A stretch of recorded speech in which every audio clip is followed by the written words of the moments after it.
తాకట్లో ఉన్న మీ బంగారం ఈ రోజు ఎంత ధర చేస్తుందో కొమ్మూరి గోల్డ్ వాళ్ళకి కాల్ చేసి ఫ్రీ గోల్డ్ కాస్ట్ చెక్ చేసి చెప్తారు. జడ్జిమెంట్ ఇస్తుంటారా మీ సినిమాలకి మీ కథలకి? అది ఏం పెద్ద అసలు డిస్కషన్ ఏమి ఉండదు. అస్సలకి ఇండస్ట్రీకి సంబంధం లేకుండా ఓ పోనీ సినిమాలో చూపిస్తారా? సినిమా చూపిస్తాను, ఎందుకు చూడండి. Set సినిమాలు చూడడం కూడా చాలా తక్కువ. సెట్కి వస్తారా? ఇప్పుడు రాదు. ఇంతవరకు ఏం చేస్తుంటారా? ఆమె హౌస్ వైఫ్. House wife. ఒక పాప. పాప ఏం పేరు పెట్టారు? యష్ణ. ఈ సినిమాలో ఏమైనా పెట్టారా? ఏమి ఈ సినిమాలో ఏమైనా చూపిస్తున్నారు పాప?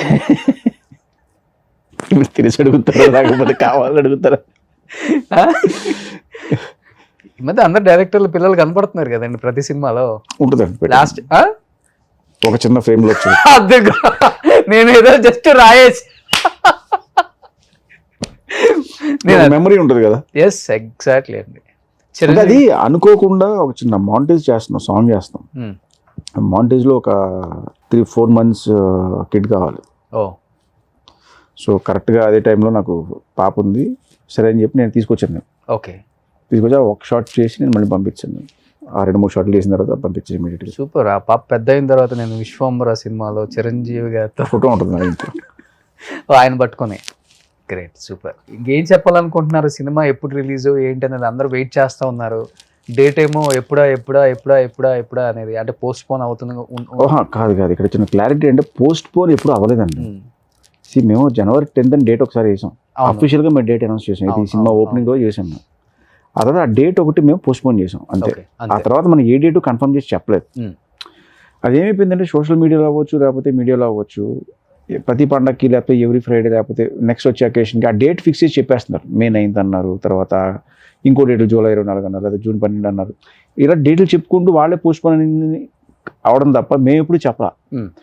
ఇప్పుడు కూడా డేట్ నేను ఎప్పుడు చెప్తాను అంటే, నేను ఒక్కసారి నా CG అవుట్పుట్ అంతా నేను చూసుకున్న తర్వాత, నా పిక్చర్, నా VFX క్వాలిటీ నేను సాటిస్ఫై అయిన తర్వాత, the same time producer satisfy అవ్వాలి, అంటే ద సేమ్ బాస్ కూడా సాటిస్ఫై అయిన తర్వాత ఓకే ఇది లాక్ అనుకున్న తర్వాత డేట్ చెప్తాం. ఓకే. ఆ డేట్ చెప్పి ప్రమోషన్ స్టార్ట్ చేసి ఇంకా అక్కడ నుంచి వాట్ నెక్స్ట్ అనేది రిలీజ్ చేసుకుంటూ వెళ్తాం ఒక కంటెంట్. Okay okay. సో ఇది మా ఐడియా. సో ఎప్పుడు ఎక్స్పెక్ట్ చేయొచ్చు మేము? నెక్స్ట్ మంత్ ఏమైనా ఎక్స్పెక్ట్ చేయొచ్చా డేట్? దగ్గరలోనే ఉంటుంది. అంటే నెక్స్ట్ మంత్ ఆ తర్వాత మంత్ అని కరెక్ట్గా నేను చెప్పలేను కానీ, బట్ దగ్గరలోనే ఉంటుంది సూన్. సినిమా స్టార్టింగ్ అప్పుడు కూడా ఆయన మంచి ట్రాన్స్ఫర్మేషన్ చేసిన వీడియోస్ కూడా బాగా వైరల్ అయ్యాయి. బాగా ఇబ్బంది పెట్టారా? ఇలా ఉండాలి బాడీ, విశ్వంబరుడు అంటే ఇలా ఉండాలి, స్టిఫ్గా మంచిగా. నేను అసలు బాస్ని ఎప్పుడు ఇబ్బంది పెట్టలేదండి. ఆయన తీసుకునే పర్సనల్ కేర్ అది. 6 pack వచ్చిందా బాస్కి? అలాంటిది ఏముండదు. ఆయన తీసుకునే పర్సనల్ కేర్ అది. ఓకే. ఆయన డైలీ 2 times జిమ్ చేస్తారు. 2 times చేస్తారు, స్విమ్ చేస్తారు. అంటే మార్నింగ్ 4 o'clock లేచి ఆయన వర్కౌట్స్ చేసి అప్పుడు షూట్కి వస్తారు. అందుకే కదా సార్ అంతంత మెగాస్టార్ నుండి ఊరికి అయిపోతారా? పొద్దున్న లేచి ఆయన కష్టపడి దాన్ని ప్రిపేర్ చేసి షూట్కి వచ్చి మళ్ళీ ఇంటికి వెళ్ళి మళ్ళీ వర్కౌట్ చేస్తారు. మనం స్కిప్ చేస్తాం కానీ ఆయన స్కిప్ చేయరు వర్కౌట్. సో టైటిల్ అనేది స్క్రీన్ మీద కాదు, ఆఫ్ స్క్రీన్ కూడా ఇలా ఉంటేనే ఆ టైటిల్ యాప్ట్ అవుతుంది. 100%. Of course. సో అందుకనే మెగాస్టార్ అయ్యారు. మెగాస్టార్ చిరంజీవి గారిని రియల్ లైఫ్లో కన్నా కూడా రియల్ లైఫ్లో అందరు ఇన్స్పైర్ అవుతారు. సో ఆయన చేసే చారిటీస్ కావచ్చు, హెల్పింగ్ నేచరు, పక్కవాడికి ఇచ్చే వాల్యూ, గౌరవం, చెప్పాలంటే ప్రతి ఒక్కరిని చాలా మందికి చెప్పినా కదా ఏదో ప్రాబ్లం ఉంది అన్నప్పుడు, సో ఎవరెవరి ద్వారా తెలుస్తుంది కదా, ఆయన ఇమీడియట్ రియాక్ట్ అవుతారు దానికి. అందరు అక్కడే ఫ్యాన్స్ అయ్యేదానికి ఇమీడియట్ రియాక్ట్ అయ్యి దాన్ని ఫాలో అప్ చేస్తారండి ఆయన. ఇప్పుడు షూట్లో ఒకసారి నేను సిక్ అయ్యా, యాక్షన్ సీక్వెన్స్ జరుగుతుంది, ఆ క్లోజ్డ్ అక్కడ ఏంటంటే ఆ ఫాగ్ ఎక్కువ కొడుతున్నాం, నాన్ స్టాప్గా ఫాగ్ కొడుతున్నాను. ఆ ఫాగ్ వల్ల ఏమైందంటే నాకు చిన్న సఫికేషన్లో వచ్చింది. ఓకే. వస్తే ఆయన అసలు ఇమీడియట్గా వెళ్ళిపోయి ఇక్కడ నుంచి అంటారు, ఫైట్ కదా నో ప్రాబ్లం, నువ్వు వెళ్ళిపోవాడిని. అంటే లేదని నేను ఉంటాను, నేను అక్కడ ఉండేవాడిని. బట్ లేదు, పని చేయదు, బయటికి వెళ్ళి కూర్చో మళ్ళీ లోపల రా అంటే వెళ్ళి బ్రీత్ తీసుకుని బయటికి వెళ్ళి రిలాక్స్ అయ్యి మళ్ళీ లోపల రా. అంత కేర్ తీసుకునే, వద్దు అబ్బాయి నువ్వు అక్కడ కూర్చో, వెళ్ళి మానిటర్ అక్కడ పెట్టుకో, లేకపోతే బయట, అంటే అంత కేర్ తీసుకున్నారు ఆయన. Okay okay. సినిమా స్టార్ట్ అవ్వగానే ఇమీడియట్గా ఆయన్ని షూట్ చేశారా, లేకపోతే ఒక 10 days షెడ్యూల్ మారేడుమిల్లో చేసాము. ఆయన లేని వర్క్ చేసాం. ఆయన లేరు అప్పుడు? మారేడుమిల్లో ఆయన లేరు. ఆ వర్క్ చేసి వచ్చిన తర్వాత ఇంకా స్టార్టింగ్ ఆయనతో మొదలు పెట్టాం. సో ఆ 10 days చేస్తున్నామనే కానీ ఆయనతో ఎప్పుడు చేస్తున్నాం అన్నదే ఎక్కువ.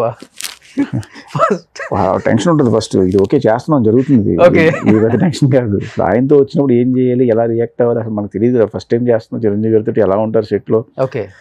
ఓ టెన్షన్. అంటే ప్రతి డైరెక్టర్కి ప్రతి హీరోతో చేసినప్పుడు ఫస్ట్ ఆ టెన్షన్ ఉంటుంది. ఓకే.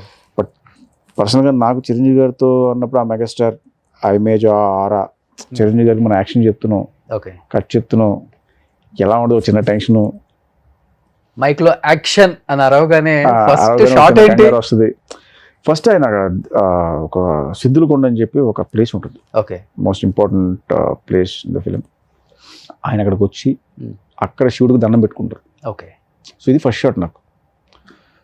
సో వెళ్ళి ఆయన రాగానే చిన్న టెన్షన్, అబ్బా నువ్వు టెన్షన్ పడక అబ్బాయి కూల్గా ఉండు అన్నావు. ఆయన కూల్ చేసి నువ్వు వెళ్ళిపో, మాట దగ్గరికి వెళ్ళిపో, ఫస్ట్ వాడికి ఏం చేయాలో చెప్పావు కదా, నువ్వు వెళ్ళిపో అక్కడికి అన్నారు. అక్కడ కూర్చున్నా, యాక్షన్ చెప్పి ఆయన దండం పెట్టుకున్నారు, అయిపోయింది. వెంటనే ఫోటో తీసుకో sir, first shot photo sir ఇది కావాలని చెప్పి. ఓకే. ఆయన ప్రతి సినిమాలో ఒక ఊత పదం ఉంటుంది కదా, అవును. కొంచెం face left turnings right turnings, అట్లా ఈ సినిమాలో ఏమైనా ఉందా అంటే? అంటే ఒకటేనే ఉండదండి, సిచ్యువేషన్ బట్టి ఆయన కౌంటర్స్ పడుతుంటాయి. ఓకే. ఒకదానికి ఫిక్స్ అవ్వాలి, ఈ సినిమాలో ఫిక్స్ అవ్వాలి. ఓకే. ఒక 2-3 ఉత్పదాలు ఉంటాయి, అవి అంటే సిచ్యువేషన్ బట్టి అవి పడుతుంటాయి కౌంటర్స్. సో విశ్వంబర రిలీజ్ అయిపోయింది, పెద్ద హిట్ అయిపోయింది. నెక్స్ట్ డేట్లు దొరకవు, 50 కోట్ల క్లబ్లో చేరిపోతారు డైరెక్టర్ గారు కూడా. సినిమా ఎవరితో ఆ లీక్స్ అన్న ఇచ్చిపోతారా? మీరు అన్నయ్య నిజమైపోతే బాగుండు అనుకుంటున్నాను మనస్ఫూర్తిగాని, ఆ వాళ్ళు కోరుకుంటున్నాను. సో నెక్స్ట్ ఓకే అయిన తర్వాత వచ్చి మిగతా విషయాలు చెప్తాను.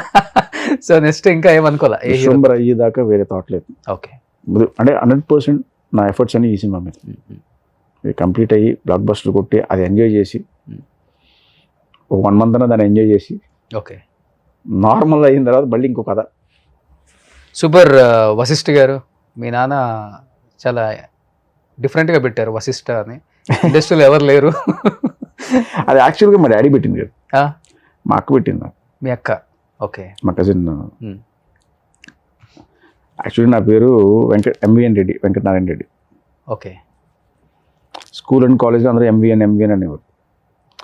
ఫ్రెండ్స్ అందరూ వేణు అని చెప్పి పిలిచేవారు పెట్టిన కింద. ఓకే.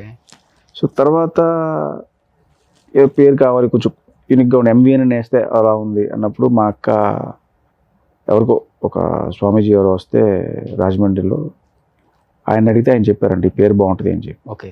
కాళభైరవ టెంపుల్లో ఎవరో స్వామీజీ వచ్చారు, ఆయన అడిగితే ఆయన చెప్పారు వశిష్ఠ అనేది బాగుంటుంది అని చెప్పి.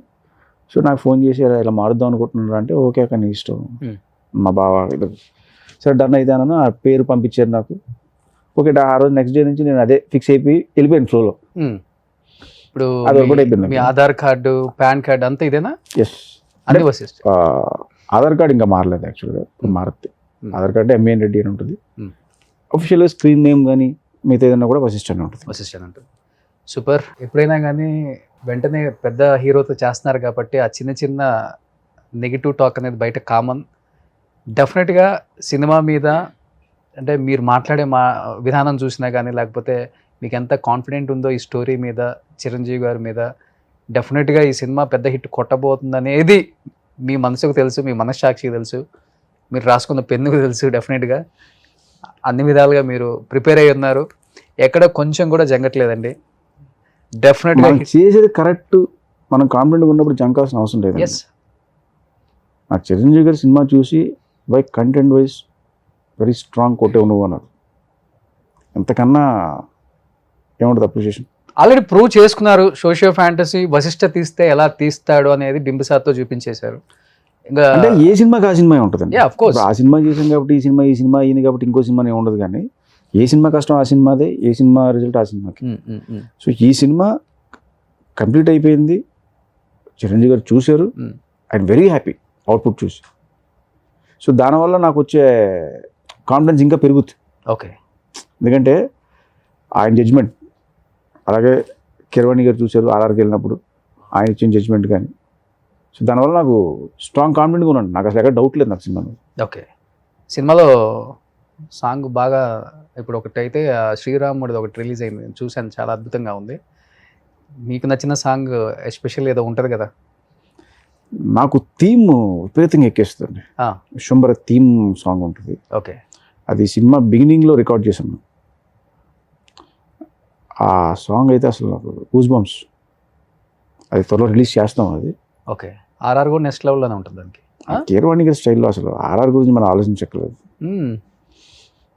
సో అంత బాహుబలి ట్రిపుల్ ఆర్ నాకు బింబిసారాకి ఆయన ఆర్ఆర్తో లేపాడు ఆయన సినిమా అక్కడికో లేపాడు ఆయన ఆర్ఆర్తో. వేరే లెవెల్. ఆయనలాగా ఆర్ఆర్ చేసే మ్యూజిక్ డైరెక్టర్ ఇంకొకటి లేడు. సో అసలు ఆ టెన్షన్ లేదు నాకు. నేను ఫస్ట్ హాఫ్ ఇచ్చేసి కూర్చొని లాస్ట్ చూడమన్నప్పుడు ఇలా చూడడం అంతే. సుమన్ టీవీలో మీ పర్సనల్ అండ్ బిజినెస్ ప్రమోషన్స్ కోసం కింది నెంబర్కి కాంటాక్ట్ చేయండి.